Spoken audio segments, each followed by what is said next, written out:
All right, you in the chat. Look at the chat real quick. All right, all praise Yahweh, Hashem Yahushai. We're back. Hopefully, the technical difficulties have subsided through the Spirit. Forgive us.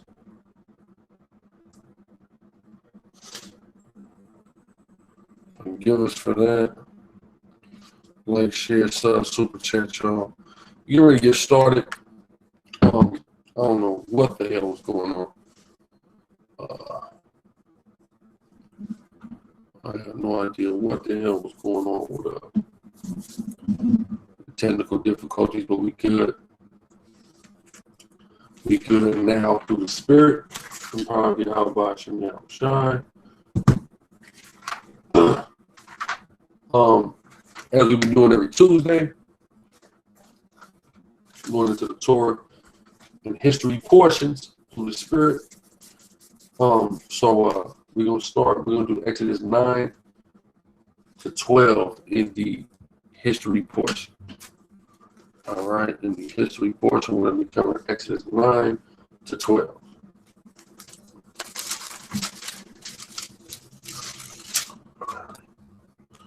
Go ahead, call it out. This is Exodus chapter 9, verse 1. Chapter 9, verse 1, it says, Then Yahweh said unto Moses, Go in unto Pharaoh and tell him, Thus saith Yahweh God of the Hebrews, Let my people go, that they may serve me.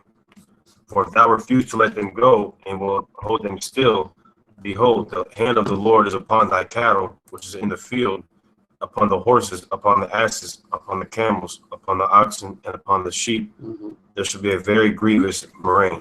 So it says that we're going to destroy y'all, and we're going to destroy all that you have if you don't let us go. Right, read.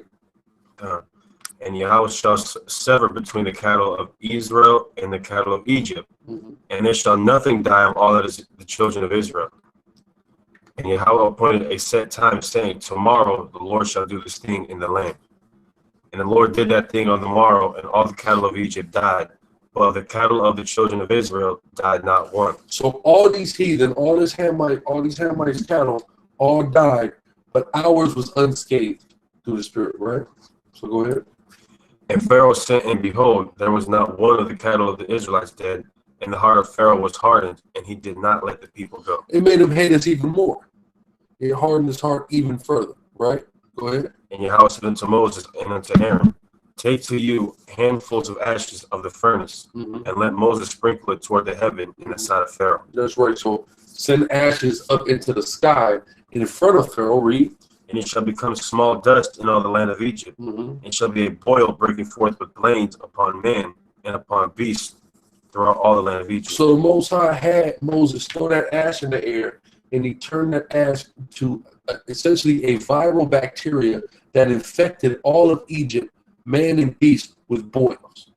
All right, go ahead. And the magicians could not stand before Moses. And they couldn't deal with it, with the magic that he was doing, right? Which was really spiritual power that he was endowed with by the Most High, right? It's the same way now, and a lot of times when we're going into the Levitical laws and things that are considered supernatural abilities that God granted certain of the priests, start with Moses to have and Aaron, and you see the parallels modern day with Levi practicing the witchcraft and the voodoo. You truly see where it comes from, and you can see that these Hamites magic couldn't stand against the spiritual power the Most High endowed these Levites with. In the same way, like now, if you go to West Africa and whatever forms of voodoo or Ifa or quote-unquote spirituality that they're dealing with and they're practicing, it pales in comparison in power to what's going on the island of Hispaniola, particularly on the western third of it right now. Pales in comparison. And this is known amongst the demographic and the groups of people who are, truly practicing these forms of magic, all right, or witchcraft, or whatever you like to call it, right? So read. And the magicians could not stand before Moses because of the boils, for the boil was upon the magicians and upon all the Egyptians. They couldn't stand before him because he essentially cursed everyone with a viral bacteria that gave everybody boils, Right? So read it. And Yahweh hardened the heart of Pharaoh, Mhm. and he hearkened not unto them, That's right. as the Lord had spoken unto Moses. But guess what? The Most High got it all set up. So this still wasn't knocking any sense into Moses. I mean, into Pharaoh rather, and that's because the Most High didn't want any sense to be knocked into Pharaoh.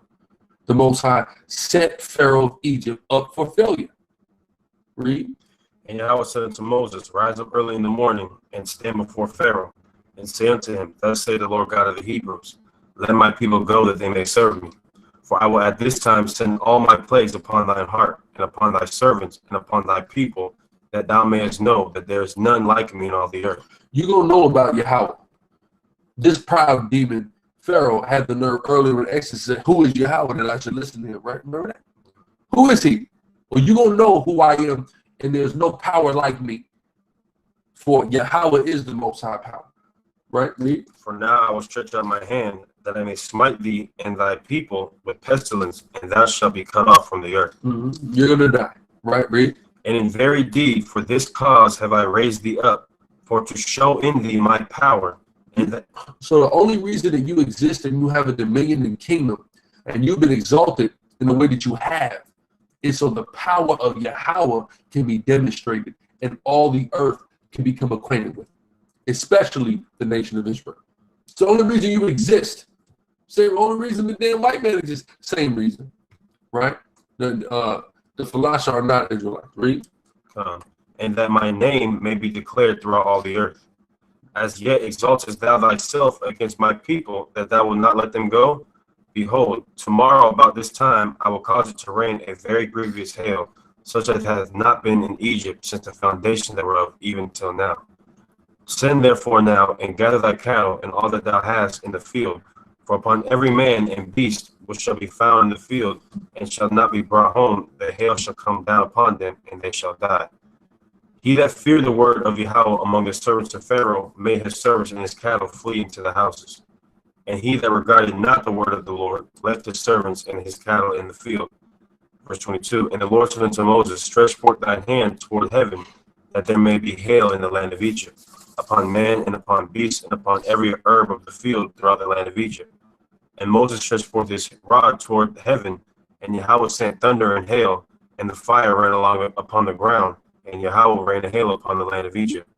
So there was hail and fire mingled with the hail, very grievous, such as there was none like it in all the land of Egypt, since it became a nation. And the hail smote throughout all the land of Egypt, all that was in the field, both man and beast. And the hail smote every herb of the field, and brake every tree of the field. Only in the land of Goshen, where the children of Israel were, was there no hail. So all that hail came down and just decimated Egypt, the people, the beasts, etc. But of course, we were unscathed again. We were untouched by those plagues.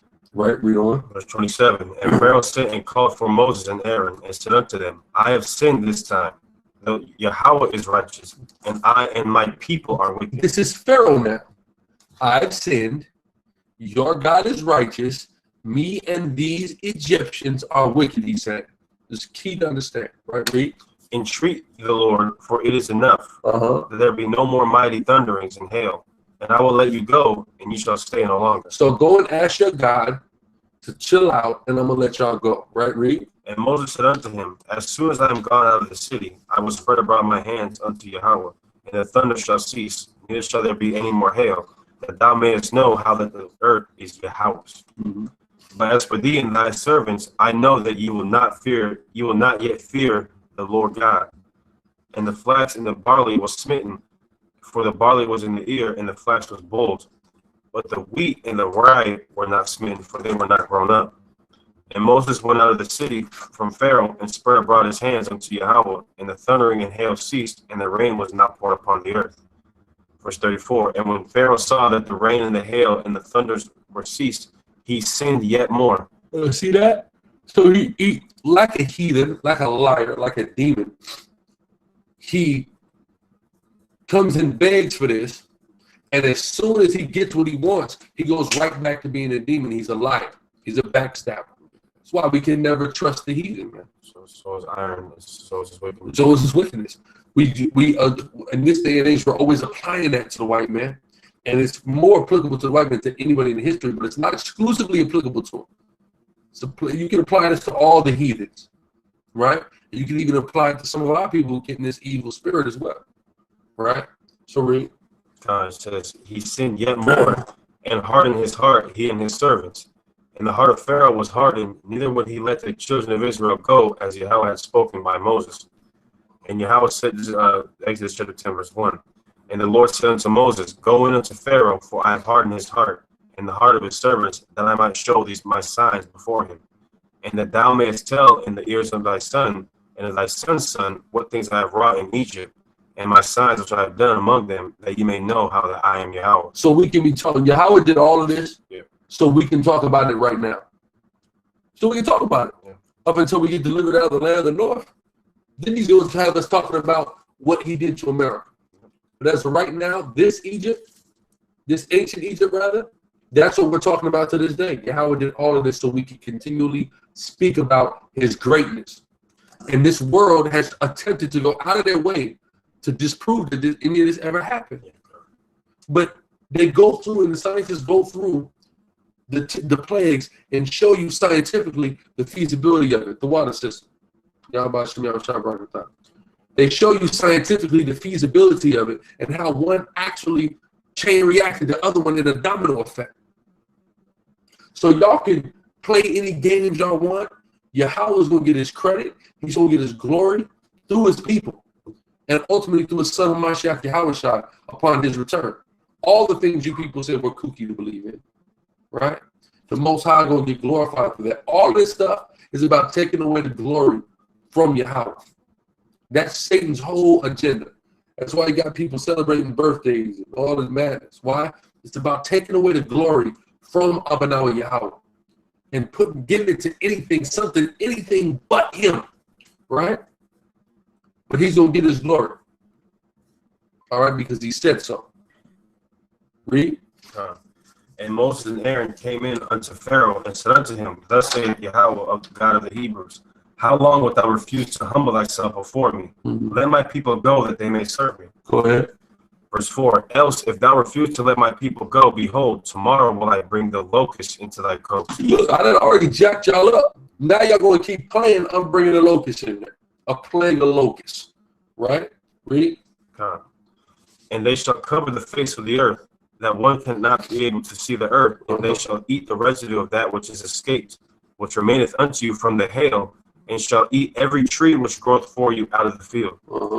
And they shall fill thy houses, the houses of all thy servants, and the house of all the Egyptians, which neither thy fathers nor thy fathers' fathers have seen since the day that they were upon the earth unto this day. And it's going to be an unprecedented level of a plague of locusts that's going to swarm this goddamn place.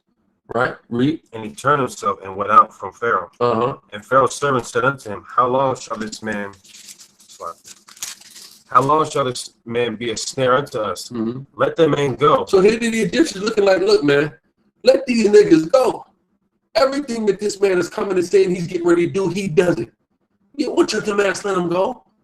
But they're showing the Most High. Logically, you would have let him go by now, right? But it's showing you that the Most High has set this whole thing up and it's hardening the Pharaoh's heart. Right? Read on. Let them men go, that they may serve Yahweh their God. Knowest thou not yet that Egypt is destroyed? Egypt is destroyed now. Derek Yehuda, Yahweh Shem Yahweh brought the water brother as usual. Brothers like yourself, sisters like Uniqua, and everyone else who are consistent reporters, man. We deeply are appreciative, man, for what y'all do for the ministry. But go ahead. And Moses and Aaron were brought up again unto Pharaoh, and he said unto them, go serve Yahweh your God. But who are they that shall go? And Moses said, we will go with our young and with our old. So now he's like, all right, y'all can go. But who are you going to take, right? Well, I'm going to take my young. I'm going to take my old. Read on. With our sons. Our children, read. With our daughters. Our daughters, read. With our flocks. Our animals, read. And with our herds, will we go. We're going with the whole nation. Right, read. This part is key. And this is the part that sticks out to me a lot, right? This part here. He says the old, the young, the children, everything is coming to serve Yahweh, right? Read. For we must hold a feast unto Yahweh. And he said unto them, let the Lord be so with you as I will let you go, Uh-huh. and your little ones, look to it, for evil is before you. So he says, read that part again. Not, it says, and he said unto them, let Yahweh be so with you, as I will let you go, and your little ones, look to it, for evil is before you. Keep going. Verse 11, not so, go now, ye that are men. They say what? Ye that are men. So Pharaoh said, all right, look, just the men, y'all can, just the men of Israel, you guys can go. Just the men, read on. It says that ye that are men and serve Yahweh, for that ye did desire, and they were driven out from Pharaoh's presence. So he said, just the men gotta go. Right? The reason why this verse speaks to me so much is it's showing you that it's not just about, they just want the men to go. It's one thing if just we're doing it, right? They don't care. We sell drugs, do anything. They don't care, right? But it's when we're bringing the women, the children in, the old, you see what I'm saying? We're doing all that. That's how the Most High wants us to operate. Bringing all of Israel, not just the men, all of Israel back to Yahweh. You see what I'm saying? They don't want us to do that. They just, okay, a few of you niggas go, that's fine. But when we talk about all of Israel coming back, that's what the Most High wants. That's what the heathens don't want. See that? That's what Pharaoh didn't want. Right? Mike Ziegler, Yahweh Bashim, Yahweh brought it down to water. That's what the Pharaoh didn't want, but that's what the Most High wanted. Showing you that we need everybody of our nation. We're not just looking for the men. Yes, the men are going to be the ones front line, teaching, etc. But women play an intricate role. And we have to raise the children to be strong men. You understand what I'm saying? All Israelites, all the seed of Jacob plays an intricate role in this thing. Right? So read. In verse 12, and Yahweh said unto Moses, stretch out thine hand over the land of Egypt for the locusts, that they may come up upon the land of Egypt. Oh, just men, the Most High said, send the locusts. I need everybody. Read. That they may come upon the land of Egypt and eat every herb of the land, even all that the hail hath left. Whatever's left is getting ready to get cleaned up by this plague of locusts. Read. And Moses stretched forth his rod over the land of Egypt, and Yahweh brought an east wind upon the land all that day and all that night. And when it was morning, the east wind brought the locusts. And the locusts went up over all the land of Egypt and rested in all the coasts of Egypt. Very grievous were they. Before them there were no such locusts as they, neither after them shall be such. So the plague of locusts that hit Egypt during this time was unlike any other that had ever existed, and there's never been a repeat. That's how catastrophic this plague of locusts was to good old Kemet during that time. Read. And again, this is just going back to how the Most High did this so we could have our children talk about this story. That's right. Imagine that it was the Most High brought the locust, and that ain't never been no locust since. that's how he wants us to tell, like how JB telling stories about, you know what I mean, their endeavors and things that they did. That's how we're supposed to talk about the Most High and what he did. Like you gotta, like my father, for example, he played Major League Baseball. So I remember I would ask him to tell me stories about you playing baseball and stuff. And I remember how excited I would get hearing some of the things that he did and stuff like that. That's how we're supposed to be able to go to our parents about the Most High. And they're supposed to be able to give us an account of what the Most High did. Yeah, Randy Johnson was throwing 110 at me, man, and I took him yard. Hey, he was doing 110. What? You get a home run? 550 feet. Right. You know what I'm saying? Right. That's how you know, and that smile, and you just tell me more. That's how we're supposed to be with the Most High. But this is I'm gonna keep going. It says, verse 15, for they covered the face of the whole earth, so that the land was darkened, and they did eat every herb of the land, and all the fruit of the trees which the hail had left, and there remained not any green thing in the trees or in the herbs of the field throughout all the land of Egypt. Egypt's destroyed. That's what's going on. Egypt had been totally obliterated by the Most High, right? And notice here's what's interesting as well. We know that this is considered the modern Egypt, right? You notice Israel, the prophets prophesy, starting with Moses and demonstrating spiritual power and Aaron, right? But Israel as a whole doesn't lift their finger for any of this. The Most High sends the plagues that destroy Egypt. In the same way, we're not going to lift a finger physically to destroy America. The Most High is going to send the plagues through the form of a thermonuclear holocaust in this time.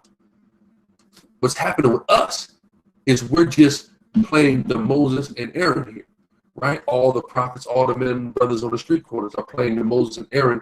We're just out here prophesying against this place, letting them know what's getting ready to happen, right? And then it's going to happen. But we don't have to go and mount up arms or start rebelling and militarizing to rebel against America. The Most High is going to take care of all of it. We just have to play Moses and Aaron.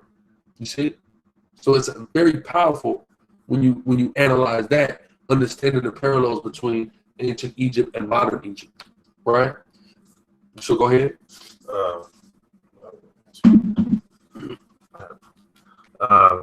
Exodus chapter 10, verse 16. Then Pharaoh called for Moses and Aaron in haste, and he said, I have sinned against Yahweh, your God, and against you. Now therefore forgive, I pray thee, my sin only this once. Yeah, here he is. Only this one. The nigga already said this last time. Heathen, liar, right? I thought my aunt taught you not to lie. Right. Right, go ahead. And entreat Yahweh your God, that he may take away from me this death only. And he went out from Pharaoh and entreated the Lord. And Yahweh turned a mighty strong west wind, which took away the locusts and cast them into the Red Sea. Got rid of the locusts, real. There remained not one locust in all the coast of Egypt. But Yahweh hardened Pharaoh's heart, so that he would not let the children of Israel go. Still got them set up, right? Read. Verse 21. And Yahweh said unto Moses, stretch out thine hand toward heaven, that there may be darkness over the land of Egypt, even darkness which may be felt. And Moses stretched forth his hand toward heaven, and there was a thick darkness in all the land of Egypt 3 days. They saw not one another, neither rose any from his place for 3 days.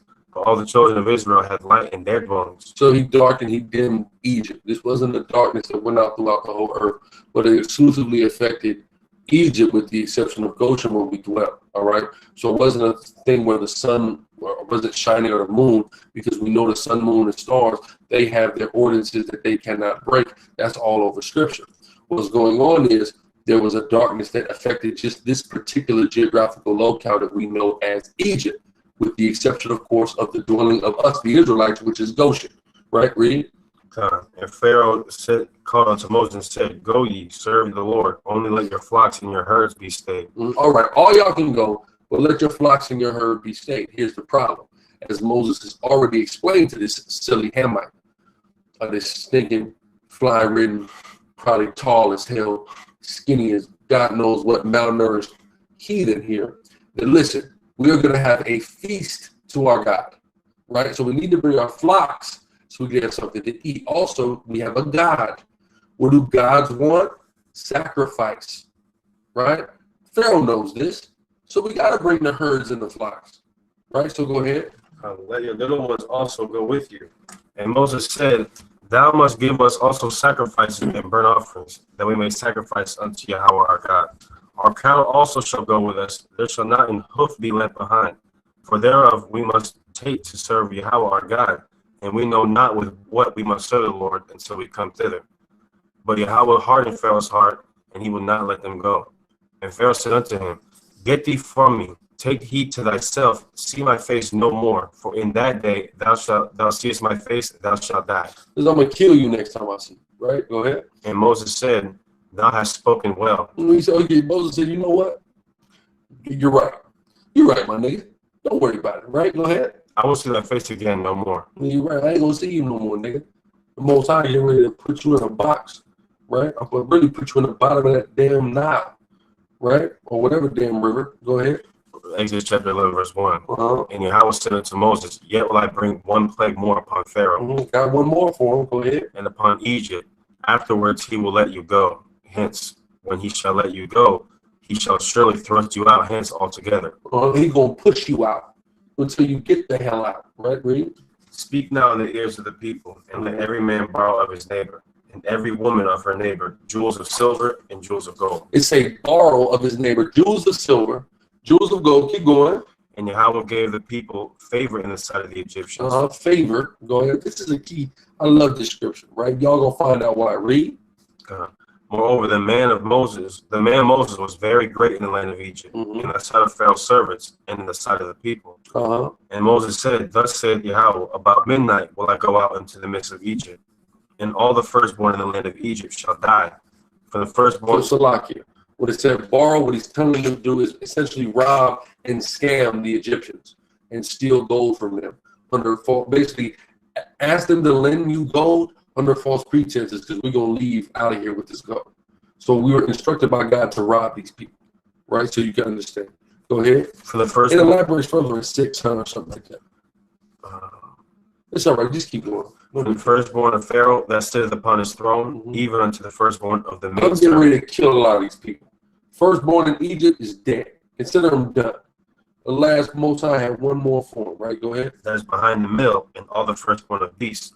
And there shall be a great cry throughout all the land of Egypt, such as there was none like it. That's why they go thrust us out. Why did they thrust us out? Because of how many of them dropped dead.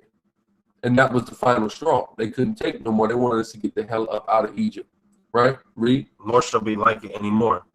But against any of the children of Israel shall not a dog move his tongue, against man or beast, that ye may know how that Yahweh doth put a difference between the Egyptians and Israel. That's right. So we're not going to be touched, but they're going to be touched. Let you know there's a difference between the two nations of people. Right? Read on. And all these thy servants shall come down unto me, and bow down themselves unto me, saying, Get thee out, and all the people that follow thee, and after that I will go out. And he went out from Pharaoh in a great anger. And Yahweh said unto Moses, Pharaoh shall not hearken unto you, that my wonders may be multiplied in the land of Egypt. And Moses and Aaron did all these wonders before Pharaoh, and Yahweh hardened Pharaoh's heart, so that he would not let the children of Israel go out of his hand, out of his land. This is Exodus chapter 12. You want to read 12? We're going to read all 12. Okay, go. So this is what we call, y'all, the Passover chapter. This is what you read at Passover. Right, go ahead. This is Exodus chapter 12, verse 1. And Yahweh spake unto Moses and Aaron in the land of Egypt, saying, This month shall be unto you the beginning of months. It shall be the first month of the year to you. Speak ye unto all the congregation of Israel, saying, In the 10th day of this month they shall take to them every man a lamb, according to the house of their fathers, a lamb for an house. And if the household be too little for the lamb, let him and his neighbor next unto his house take it, according to the number of the souls. Every man according to his eating shall make your count for the lamb. Your lamb shall be without blemish, a male the first year. You shall take it out from the sheep or from the goats, and you shall keep it. You shall keep it up until the 14th day of the same month. And the whole assembly of the congregation of Israel shall kill it in the evening. So everyone have a lamb. You keep your lamb until the 14th, and you kill it on the 14th, right? Read. Okay. It says, and they shall take of the blood and strike it on the two side posts. So you take the blood that's from the lamb and strike it on the side post. Read. Okay. And on the upper doorposts of the houses wherein they shall eat it. And they shall eat the flesh in that night, roast with fire and unleavened bread, and with bitter herbs they shall eat it. But you roast it with fire, you cook it with unleavened bread and bitter herbs. Right, read on.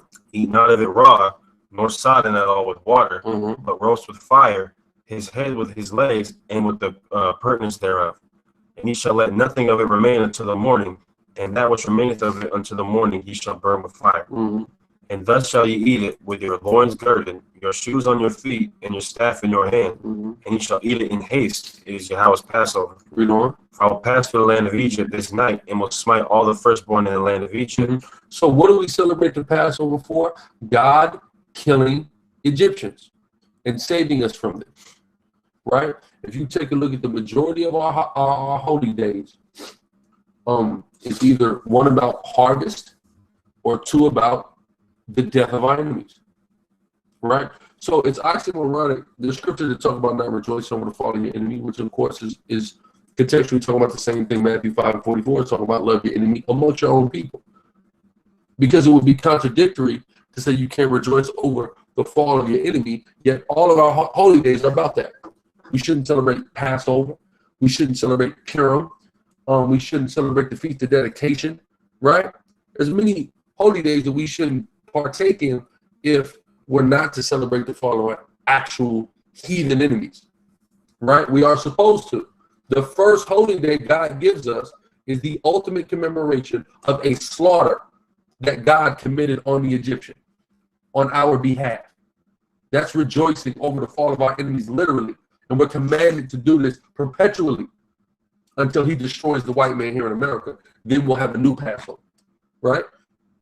So it's about the fall of our enemies, man, right? Go ahead. It will smite all the firstborn in the land of Egypt, both man and beast, and against all the gods of Egypt I will execute judgment. I am Yahweh. So all these plagues that he's been given are an attack on the gods of Egypt, right? Because they're different deities that they worship, right? Read on. And the blood shall be to you for a token upon the houses where ye are. And when I see the blood, I will pass over you, and the plague shall not be upon you to destroy you. So the blood of the lamb covering your doorpost is a token that the destruction is not going to get you. This is what you would call a Christophany, or something that alluded to or pointed to Christ as being covered in the blood of the Mashiach. Yahweh is going to accept us from judgment in the times of the end as well. See what I'm saying? So in that same way, we have that prelude, that precursor, so to speak, right? Read. When I smite the land of Egypt, and this day shall be unto you for a memorial, and you shall keep it a feast to Yahweh throughout your generations. Read on. You shall keep it a feast by an ordinance forever. 7 days shall ye eat unleavened bread. Even the first day ye shall put away leaven out of your houses. For whosoever eateth leavened bread from the first day unto the seventh day, that soul shall be cut off from Israel. And the first so day, we have to eat that unleavened bread all them days, right?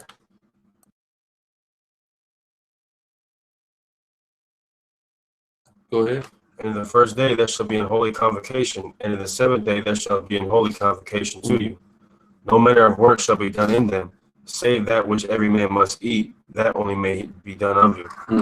And ye shall observe the feast of unleavened bread, for in this selfsame day have I brought your armies out of the land of Egypt. Therefore shall ye observe this day in the generations by an ordinance forever. In the first month of the 14th day of the month at even, ye shall eat unleavened bread until the 21st day of the month at even. 7 days shall there be no leaven found in your houses. For whosoever eateth that which is leavened, even that soul shall be cut off from the congregation of Israel, whether he be a stranger or born in the land. Ye shall eat nothing leavened, in all your habitations shall ye eat unleavened bread. Then Moses called for all the elders of Israel, and said unto them, Draw out and take you a lamb according to your families, and kill the Passover. And ye shall take a bunch of hyssop, and dip it in the blood that is in the basin, and strike the lintel and the two side posts with the blood that is in the basin. And none of you shall go out at the door of his house until the morning. So basically, cover with that blood, and don't nobody leave the crib, right? Read. For Yahweh will pass through to smite the Egyptians, and when he seeth the blood upon the lintel and on the two side posts, Yahweh will pass over the door, and will not suffer the destroyer to come into your houses to smite you. And ye shall observe this thing for an ordinance to thee and to thy sons forever. And it shall come to pass, when ye be come to the land which Yahweh will give you, according as he hath promised, that ye shall keep this service. And it shall come to pass, when your children shall say unto you, What mean ye by this service? That ye shall say. So you're going to keep this service, and your children are going to make inquisition as to what this all means, right? Read. That ye shall say, It is the sacrifice of Yahweh's Passover, who passed over the houses of the children of Israel in Egypt, when he smote the Egyptians and delivered our houses, and the people bowed the head and worshipped. And the children of Israel went away and did as Yahweh had commanded Moses and Aaron, so did they. And it came to pass that at midnight Yahweh smote all the firstborn in the land of Egypt, from the firstborn of Pharaoh that sat on the throne unto the firstborn of the captive that was in the dungeon, and all the firstborn of cattle. And Pharaoh rose up in the night, he and all his servants, and all the Egyptians, and there was a great cry in Egypt, for there was not a house where there was not one dead. Exactly. So the way that the scientists explained this was that essentially because of the subsequent plagues that led up to this, that it was so poisoned, the food that they ate, and the firstborn in Egypt would get a double portion, that because they ate that extra, that it literally led to their death. It literally killed them, right? But go ahead. It says, And he called for Moses and Aaron by night, and said, Rise up, and get you forth from among my people, both ye and the children of Israel, and go serve Yahweh as ye have said. Also take your flocks and your herds, as ye have said, and be gone, and bless me also. And the Egyptians were urgent upon the people that they might send them out of the land in haste, for they said, "We be all dead men." And the people took their dough before it was leavened, their kneading troughs being bound upon their clothes upon their shoulders. And the children of Israel did according to the word of Moses. And they borrowed of the Egyptians jewels of silver and jewels of gold and raiment. And Yahweh gave the people favor in the sight of the Egyptians, so that they lent unto them such things as they required, and they spoiled the Egyptians. You see that? So because you see, we spoiled the Egyptians, we robbed the Egyptians. The Egyptians got robbed by us. We robbed them. Period. Read. This is Genesis chapter 15, verse 14. And also that nation whom they shall serve will I judge, and afterwards shall they come out with great substance. You see that? We should come out. Well, that proves what is Egypt. We came out with great. We're not leaving here with anything. We're getting on chariots, getting out of here. Right? Read. Back to Exodus chapter 12, verse 37. And the children of Israel journeyed from Ramses to Succoth, about 600,000 on foot that were men, besides children. And a mixed multitude went up also with them, and flocks and herds, even very much cattle. Mm-hmm. And they baked unleavened cakes of the dough, which they brought forth out of Egypt, for it was not leavened, because they were thrust out of Egypt and could not tarry. Mm-hmm. Neither had they. We had to hurry up and cook this, so it was not. We didn't get an opportunity to leaven it, meaning allow it to rise. That's why we eat that for that week, the Feast of Unleavened Bread. It was not leavened for that reason, right? Yes, it was a mixed multitude. Go ahead. Neither had they prepared for themselves any victual. Uh-huh. Verse 40. Now the sojourning of the children of Israel who dwelt in Egypt was 430 years. Ooh, it was what? 430 years. Wait, so wait. There was, but that's America. No, well, but it already happened. It already happened, the 400-year prophecy. It's already happened. It's not now. Go ahead. And it came to pass. Now, I know in Atlanta they got a stand and niggas selling 400 years, 1619, 2019. They're selling T-shirts. Read. It's the new Y2K. Yes, Go ahead. I hope we get out of here 2019, but Genesis 15 ain't got nothing to do with it. It ain't got nothing to do with it. And it came to pass at the end of the 430 years, even the self-same day it came to pass, that all the hosts of Yahweh went out from the land of Egypt. It is a night to be much observed unto Yahweh for bringing them out from the land of Egypt. This is that night of Yahweh to be observed of all the children of Israel and their generations. Verse 43. And the Lord said unto Moses, this night got to be observed by Israel, right? Read. And Aaron, this is the ordinance of the Passover. There shall no stranger eat thereof. But every man's servant that is bought for money, when thou hast circumcised him, then shall he eat thereof. Mm-hmm. If there's a servant that you bought and is in your house and you bought him and he's circumcised, then he can eat it, right? Read.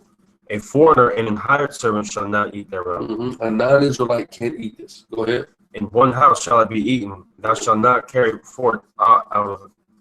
In one house shall it be eaten. Thou shalt not carry forth aught of the flesh abroad out of the house. So we're not leaving with leftovers from Passover. That's off.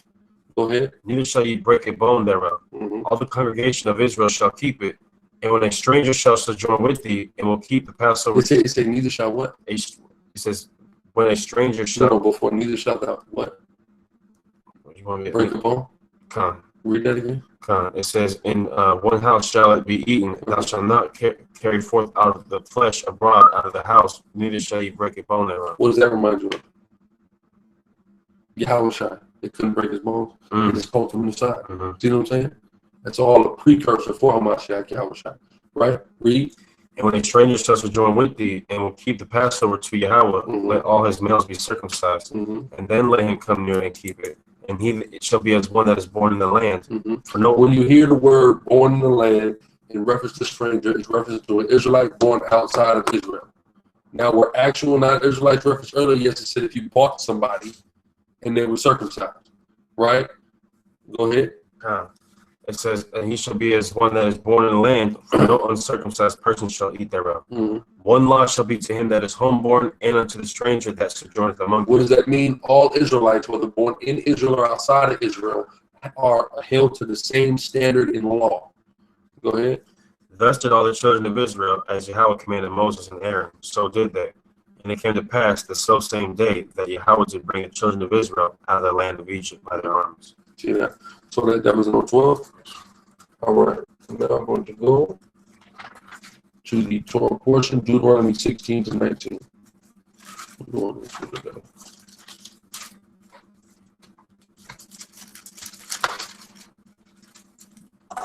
Shalom, soldier, Yeshaya from God.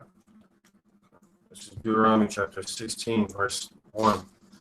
Observe the month of Abib and keep the Passover unto Yahweh thy God. For in the month of Abib, the Lord thy God brought thee forth out of Egypt by night. Thou shalt therefore sacrifice the Passover unto the Lord thy God of the flock and of the herd in the place which Yahweh shall choose to place his name. Deuteronomy 16. It's Deuteronomy 16 and 1. Observe the month of Abib, which is the first month of the year. Observe that month, read. And keep the Passover unto Yahweh thy God. So that's the month you keep the Passover, the first month of the year, which we're getting ready to come up on. We're weeks away. With a new year. Abib comes in the evening of March the 5th. Right, read. For the month of Abib, Yahweh thy God brought thee forth out of Egypt by night. Thou shalt therefore in the spirit, we just read it. Now we're going to the Torah, where it's reiterating to keep it in Deuteronomy 16. Read.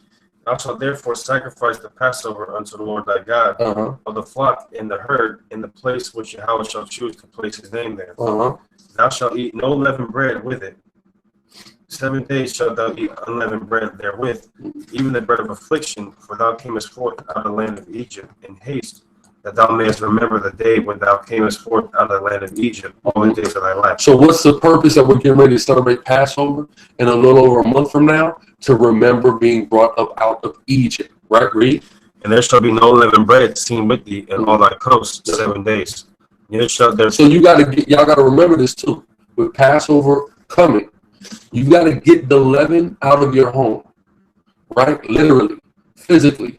You also spiritually need to look at your temple, your body, and get the leaven out of it as well. Means a spiritual purging of yourself and negativity that may be lingering and attaching itself onto you. Purge yourself, right? Read. And there shall be no leavened bread seen with thee in all thy coasts 7 days. Neither shall there anything of the flesh which thou sacrificed the first day of even remain all night until the morning. You got to burn it. So that Passover lamb that you cook, it's got to be burnt and disposed of. Right? Go ahead. Thou mayest not sacrifice the Passover within any of thy gates which Yahweh thy God giveth thee.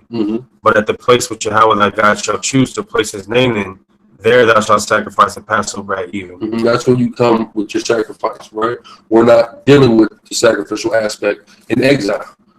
So that's an aspect that is not, imperative to us. It's good for us to know, but it's not something that we're following in this time due to inability. Right, read. At the going down of the sun, at the season that thou camest forth out of Egypt, and thou shalt roast and eat it in the place which Yahweh thy God shall choose, and thou shalt turn in the morning and go into thy tents. 6 days thou shalt eat unleavened bread, and on the 7th day shall be a solemn assembly to the Yahweh thy God, and thou shalt do no work therein. 7 weeks shalt thou number unto thee. Begin to number the 7 weeks from such time as thou beginnest to put the sickle to the corn. And thou shalt keep the feast of weeks unto Yahweh thy God with a tribute of a free will offering of thine hand. So it's talking about the feast of first fruits, right, read? Which thou shalt give unto the Lord thy God. Known as feast of first fruits, feast of weeks, or the Pentecost, right, read? According as the Lord thy God hath blessed thee. And thou shalt rejoice before the Lord thy God, thou and thy son, and thy daughter, and thy manservant, and thy maidservant, and the Levite that is within thy gates, and the stranger, and the fatherless, and the widow that are among you, in the place which Yahweh thy God hath chosen to place his name there. Go ahead. And thou shalt remember that thou was a bondman in Egypt, and thou shalt observe and do these statutes. Thou shalt observe the feast of tabernacles 7 days. After that thou hast gathered in thy corn and in thy wine, and thou shalt rejoice in thy feast, thou and thy son, and thy daughter, and thy manservant, and thy maidservant. So then we got to do the Feast of Tabernacles, so we live in the damn tents, right, Rick?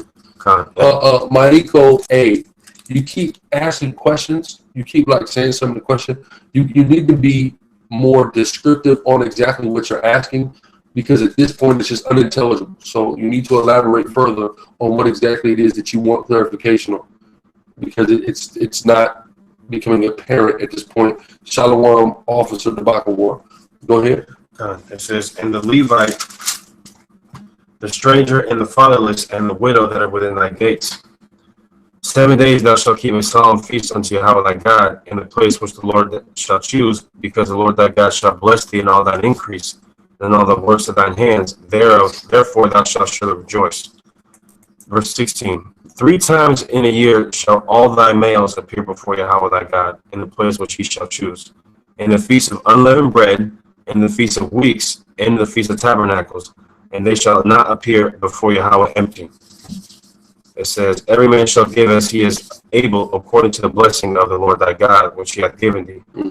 So you're not supposed to appear to the Most High empty when you come to these high holy days and things of that nature. You're supposed to have something to offer, right? This is law, right? Go ahead. Judges and officers shalt thou make thee in all thy gates. And that's why you have, you know, most camps are set up with a ranking system. It says judges and officers shall be set up in gates, right? Read. Which the Lord thy God giveth thee throughout thy tribes, and they shall judge the people with just judgment. Exactly. Who are set up to rule over Israel and show people what's right and wrong pursuant to the Bible, right? Read. Thou shalt not wrest judgment. Thou shalt not respect persons. Don't wrestle judgment, twist it. Don't respect persons. Oh, I like you, or you're rich and you're poor, and you're poor and you're rich. Don't do any of that. Read. Never take a gift, for a gift doth blind the eyes of the wise, and pervert the words of the righteous. Read on. That which is altogether just shalt thou follow. You should follow what is altogether just. Just judgment is what we need to follow. Right? Read. It says, that thou mayest live and inherit the land which the Lord thy God giveth thee. Thou shalt not plant thee a grove of any trees near unto the altar of Yahweh thy God. So wherever the altar of the Most High is, you don't plant trees there, because that's what the heathens do, doing their damn nature worship. Right? Read. Which thou shalt make thee. Neither shalt thou set up any image which Yahweh thy God hath hateth. No idols around the altar of Yahweh. Read. Deuteronomy 17:1. This is why when you go to the altar of the church, they got a cross there. Or they got Caesar Borgia. You see what I'm saying? Semiramis, Peter, white Paul. You see what I'm saying? That's altar. That's idol there, the altar. Direct contradiction of the law. Read. It says, thou shalt not sacrifice unto Yahweh thy God any bullock or sheep wherein is blemish, or any evil favoredness, for that is an abomination unto the Lord thy God.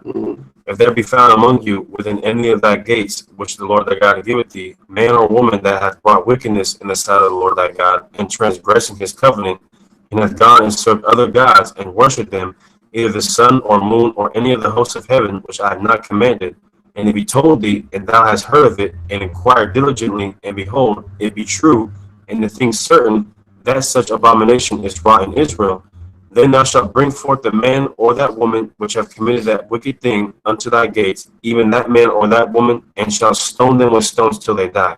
You got to stone the individual that does it. They have to be put to death. Thus saith the Most High. Go ahead.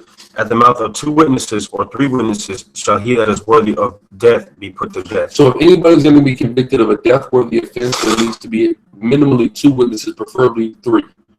That said this individual is in fact guilty of this said crime, said offense, that is death-worthy, then they shall be put to death. That's how serious death is. 1 witness can't just convict you. Right? Read. But at the mouth of 1 witness he shall not be put to death. You can't put somebody to death off the word of 1 person. It's got to be at the word of 2 to 3 people. Right? Read on. The hands of the witnesses shall be first upon him to put him to death. That's right. And afterward the hands of all the people. So the hands of the witnesses will be the first ones picking up stones and throwing it at this individual, stoning him to death. Right?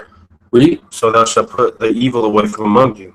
If there arise a matter too hard for thee in judgment between blood and blood, between plea and plea, and between stroke and stroke, being matters of controversy within thy gates, then thou shalt arise and get thee up into the place which Yahweh thy God shall choose.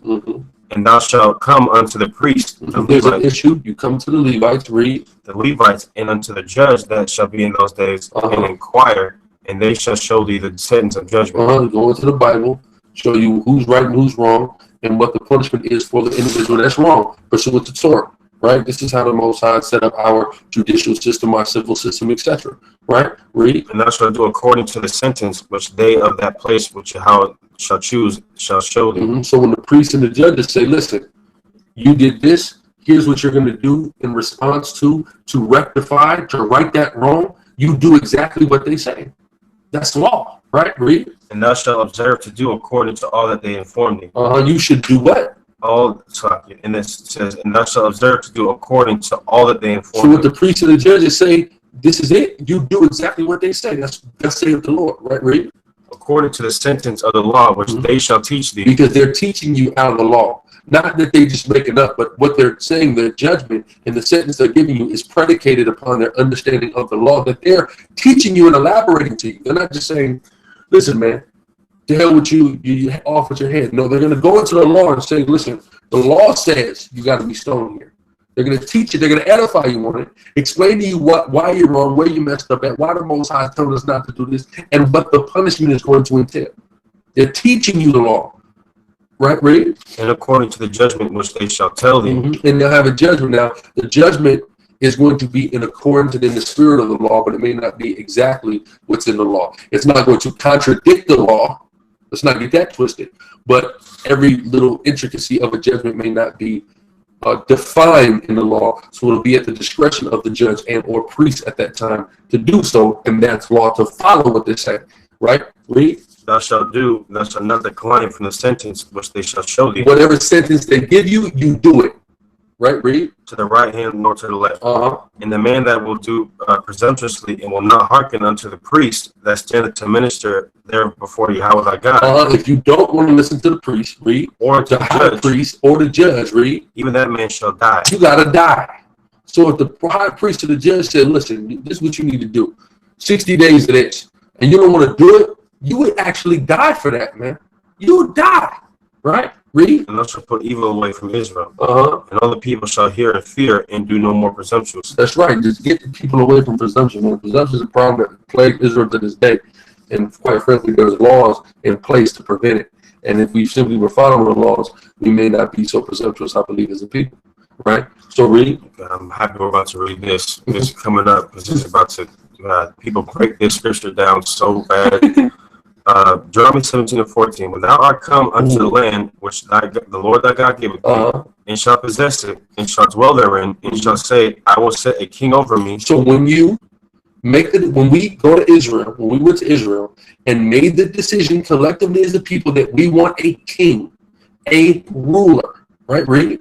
Like as all the nations that are about like everyone else got a king, when we decided we want a king, read. Verse 17 is what they break down around. But anyway, thou shalt. For 15, but that's why it's good. We're starting 14 because we're getting context. Right, read. Thou shalt in any wise set him king over thee. You set a king over you, read. Whom Yahweh thy God shall choose. Yahweh's going to choose a king, right? And this time, who's reigning over us presently as our king, though he's not currently on the earth, is Hamashiach Yahushua. Right? Read. One from among thy brethren. Israelite, Yahushua is a Judite, right? An Israelite are the only people who are lawfully able to rule over Israelites, right? Read. Shalt thou set as king over thee. Thou mayest not set a stranger over thee. No non-Israelite can be our king, right? Read. Which is not thy brother, and that proves that a non-heathen king, that's not our brother. It's not our brother. Your point, right? Read. Verse 16. But he, the king, shall not multiply horses to himself. So what does that mean? You can't have horses. Horses. People are not understanding the logic here. What's being said here is very clear, right? When the king is erected and he's set up and he's the ruler now, he's not supposed to have a personalized, selfish agenda to make himself rich, to get himself horses, to get himself all the girls in the world. His primary concern is supposed to be to lead Israel aright. See, when we go to Solomon only asked for knowledge, wisdom, and understanding on how to rule Israel. The Most High then said, you know what, I'm going to give you 1,000 wives, and I'm going to give you insurmountable riches. Because all you wanted was to be able to rule Israel right, and that's what these laws are in place for a king. See? Read. But he shall not multiply horses to himself. He's not supposed to be in business for himself. See, it says to himself. He's supposed to be looking for the betterment of Israel, not looking out for himself, right? Not that he can't have horses. This is the logic here. Think logically, not emotionally. Read. It says, nor cause the people to return to Egypt. No, don't. It's getting him instructions on how to lead. Don't go out there and try to go into business for yourself and become rich. Do not try to sell us back into slavery by becoming a debtor to the Egyptians or any damn body. Read. Wow, I can't believe we've been reading over this whole time. Watch this, bro. It says, to the end that he should multiply horses, for as much as Yahweh has said unto you, ye shall henceforth return no more that way. You see that? That means we won't go back to little Egypt again. Yeah, no, that's true. Another precept on that. That word you. No. That's when Deuteronomy 28. Hold what you got. Deuteronomy 28, 68. That's what I'm saying. Get it. Yeah. Just so y'all can understand what Deuteronomy 28 and 68 is talking about, because it's kind of been mishandled, But go ahead. Deuteronomy 26, and the Lord shall bring thee into Egypt again with ships by the way wherever I spake unto thee. Thou shalt see it no more again. So a lot of times you'll hear brothers say, "Yeah, see, we're not going to see our land anymore." That's not what it's talking about. The Lord spake unto us in chapter 17 as well as elsewhere that we're not to see literal Egypt again. So the Egypt that Deuteronomy 28 and 68 is referencing is not literal physical Egypt. So anytime somebody wants to bring a damn document to say that 17 Israelites got on a damn boat and went into slavery in Egypt, that's not what it's talking about, because it's saying you ain't going to see that no more. It's talking about another place. What place? This place. Read. And there you shall be sold unto your enemies for bondmen and bondwomen, and no man shall buy you. There you go. But yeah, go ahead, back to 17. I can't. I've been reading over that. Yeah, we got that's where to go. Boom, 17. Boom. But go ahead. Verse 17. Neither shall he multiply wives to himself. He's not just supposed to be out there. I'm a king now. I'm gonna just go and get a million bitches, right? A million wives. Not that he can't have multiple wives, but that he's just like he's not supposed to just go out and get himself fortunes and get himself riches, because that's what's going to continue to talk about riches. Yeah. Not that he can't have money, not that he can't have gold, not that he can't have horses, not that he can't have women, but he's not being set up as a king just so he can make himself great. It's to lead Israel aright. And not only that, but also him being the king, of course, most of the women are just going to want, he can't take them all, basically. Like, cause they're going to want the king. Right. All the women are going to want the king. You see what I'm saying? So of course, you see what I'm saying? So then that eventually leaves everybody else like, damn, man, like, what about us? It says, neither shall he greatly multiply to himself silver and gold. Greatly. See that? He can't get too rich. He's not supposed to just, again, go out there and make him do things to make himself rich, like George Bush has done, like Trump is trying to do, by creating government contracts that work directly with private-owned companies that he owns, that makes himself rich. That's the example of him doing that, right? Read. Yes, all sin does lead to death, does foretend the wages of sin is death. That's why we had to sacrifice animals for sin. If you sin, you had to go and bring an animal to the priest to sacrifice it, and you would lay your hand on it, and the priest would lay their hand on it. That would take your sin and transfer it to the animal, and then the animal would be killed. So yes, all sin does lead to death. Go ahead. And it shall be when he sitteth upon the throne of his kingdom, that he shall write him a copy of this law in a book out of that which is before the priest of Levi. Every king is supposed to write the laws himself. Take his time diligently and write all the laws himself. Right, read. And it shall be with him, and he shall read therein all the days of his life. And he should every day read the law. Every day. Right, read. That he may learn to fear Yahweh his God, and keep all the words of this law and these statutes to do them. Real quick, Salakia. Yahushua is the king of Israel, right? That's right. So he has to fit this criteria. That's right. So he has to fear the Lord his God to keep all the words of his law and his statutes to do that. Well, every king of Israel has to keep the law. That's right. In order for you to be a king, you have to do this. That's right. And he's the word. So him being writing the law, well, he's the physical manifestation of the law. Right. That's a great point. That his heart be not lifted up above his brethren. That he don't think he's better than his own people. That's why I said it behooves him to be like us. Maybe like his brother. See, all this, when you really get into that Torah, see, this is a lot of Torah only are crazy. Because when you really get into it, Yahushua is ever present everywhere. How many times we referenced him? We went from Exodus now to Deuteronomy. He's right there in front of your face. But go ahead. It says that his heart be not lifted up above his brethren. We're in Deuteronomy 17 and what? 20. We're about to be literally one verse until chapter 18. Okay, we're in 20. Go ahead. And that he turn not aside from the commandments to the right hand or to the left, to the end that he may prolong his days and his kingdom, he and his children in the midst of Israel. This is Deuteronomy chapter 18. When we read through 19, right? Yeah, to the end of 19. Okay, this is Deuteronomy 18 and 1. The priests, the Levites, and all the tribe of Levi shall have no part nor inheritance with Israel. They shall eat of the offerings of the Yahweh made by fire and his inheritance. Therefore shall they have no inheritance among their brethren. The Lord is their inheritance, as he has said unto them. And this shall be the priest's due from the people. From them that offer a sacrifice, whether it be ox or sheep, and they shall give it unto the priest, the shoulder, and the 2 cheeks, and the maw. The first fruit also of thy corn, of thy wine, and of thy oil, and the first of the fleece of thy sheep shalt thou give him. For Yahweh thy God hath chosen him out of all the tribes to stand to minister in the name of Yahweh, him and his sons forever. And if a Levite come from any of thy gates out of Israel, where he sojourn, and come with all the desire of his mind unto the place which Yahweh shall choose, then he shall minister in the name of Yahweh his God, as all his brethren the Levites do, which stand there before the Lord. They shall have like portions to eat, beside that which cometh out of the sale of his patrimony. When thou art come into the lands which The sale of his patrimony of his inheritance, right? Just dealing with the money that would be allotted to the Levites, as well as the food, like I said, like portions. All the Levites were on top of the money that Levi received. There was, of course, food that was received from everybody bringing in sacrifices, etc. So we would eat that, and it would be distributed in like portions. Every Levite would get the same amount of food, as well as the children and wives, etc. In addition to the cash value, right? So read. It says, when thou art come into the land of which Yahweh thy God giveth thee, thou shalt not learn to do after the abominations of those nations. There shall not be found among you anyone that maketh his son or his daughter to pass through the fire, or that useth divination, or an observer of time, Again, magician, the zodiac, right? Read. or an enchanter, or a witch, or a charmer, or a consulter with familiar spirits, or a wizard, or a necromancer.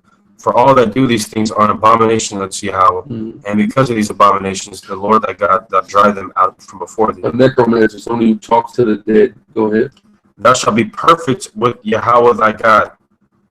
That's anyway. Then for these nations which thou shalt possess, hearkened unto observers of times and unto diviners. But as for thee, Yahweh thy God hath not suffered thee to do so to do.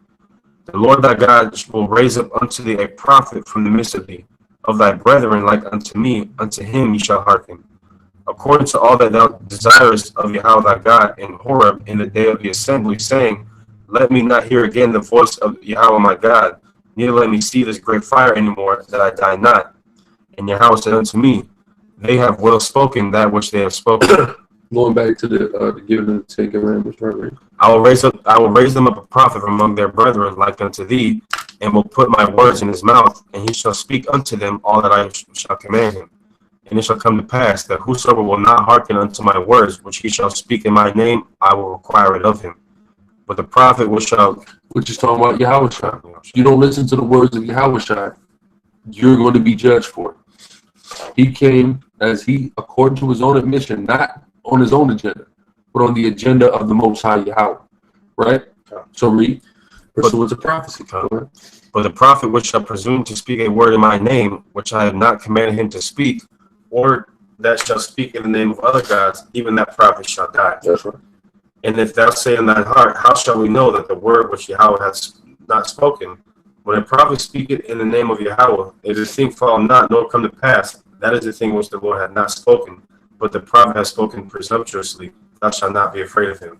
Let you know, he says it's going to happen, it don't happen. He's nobody. The Most High is not dealing with him. Right? Keep going. This is Deuteronomy chapter 19, verse 1. When Yahweh thy God had cut off the nations whose land the Lord thy God giveth thee, and thou succeedest them, and dwellest in their cities and in their houses, thou shalt separate 3 cities for thee in the midst of thy land, which the Lord thy God giveth thee to possess it. Thou shalt prepare thee a way, and divide the coast of thy land, which Yahweh thy God giveth thee to inherit, into 3 parts, that every slayer may flee thither. And this is the case of the slayer, which shall flee thither, that he may live. Whoso killeth his neighbor ignorantly, whom he hated not in time past, as when a man goeth into the wood. A slayer, a manslaughter, right? Read. With his neighbor to hew wood, and his hand fetcheth a stroke with the axe to cut down the tree. I went to swing an axe, and he cut the tree down. And what happened? And the hand slippeth from the helve, and lighteth upon his neighbor. And I accidentally killed you, right? It's an accident, a manslaughter. Go ahead. And he died. He shall flee unto one of those cities. You got to go into the city of refuge to live, right? Read. Lest the avenger of the blood pursue the slayer while his heart is hot and overtake him, because the way is long, and slay him, whereas he was not worthy of death, inasmuch as he hated him not in time past. Exactly. It wasn't out of malice. It wasn't a premeditated murder. But see, this is how we judge the trial.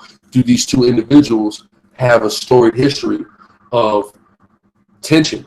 Do they not like each other? Because then that establishes motive, and it calls into question whether or not this in fact was an accident. But if we can't substantiate that, then we could say it's an accident, so he's not worthy of death. He got to go to the city of refuge. But if he's caught outside that city, then the avenger can slay him. Right? Read. Wherefore I command thee, saying, Thou shalt separate 3 cities for thee. And if Yahweh thy God enlarge thy coast, as he hath sworn unto thy fathers, and give thee all the land which he hath promised to give unto thy fathers, if thou shalt keep all these commandments to do them, which I command thee this day, to love Yahweh thy God, to walk ever in his ways, then shalt thou add 3 cities more for thee besides these 3, that innocent blood be not shed in thy land, which Yahweh thy God giveth thee. Yeah, so when Israel was expanded, there wouldn't be 3 cities of refuge, there would be 6. Right? Read. For an inheritance, and so blood be upon thee. But if any man hate his neighbor, and lie in wait for him, and rise up against him, and smite him mortally that he die, and flee into one of these cities, What we call premeditated murder. Read.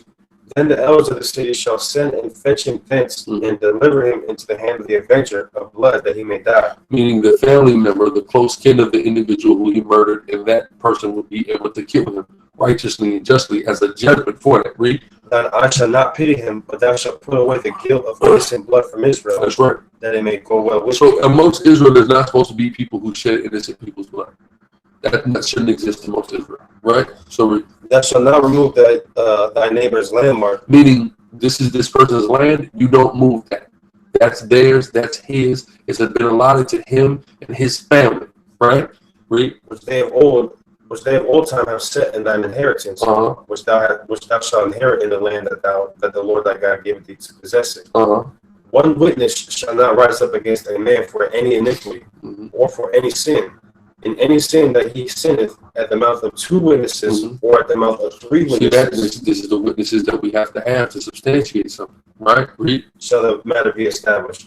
If a false witness rise up against any man to testify against him that which is wrong, then both the men between whom the controversy is shall stand before Yahweh, before the priests and the judges, which shall be in those days. And the judges shall make diligent inquisition, and behold, if the witness be a false witness, and hath testified falsely against his brother, then shall he do unto him as he had thought to have done unto his brother. Exactly. So when you bear false witness on somebody, you have to bear whatever punishment you were trying to get them hit with. If I lied on you and said you committed murder, then I have to die because I was trying to set you up for death, right? Imagine the amount of false alarm rapes that wouldn't be called in America if America practiced that. Yep. He said, okay, well, listen, if you're going to accuse a man of rape and he didn't in fact rape you, you have to suffer the punishment of doing that prison time. If that happened, it wouldn't be false alarms. You would be able to actually take a rape accusation a lot more serious, right? So read. So shall thou put evil away from among you. And those which remain shall hear and fear, and shall henceforth commit no more any such evil among you.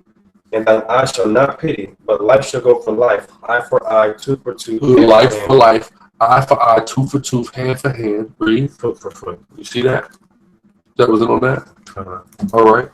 Well, Mashiach Yahweh came and said, we're so quick to do that, sometimes we need to apply forgiveness, give brothers an extra opportunity, right? So, I mean, he's not changing that law. What he's doing is saying, where's the forgiveness? Where's the mercy? Where's the balance? And we're always so consumed with judgment sometimes amongst ourselves that we need to love ourselves more, have mercy to ourselves more, understand 70 times 7 a brother is liable to go off, right? Liable to slip, so, but there's that. With that, we give all praises, honor, and glory to Yahweh, Bashem Yahweh Shai. Tune in later, most time we'll be doing a situation room tonight, so tune in for that. Shalom. Shalom.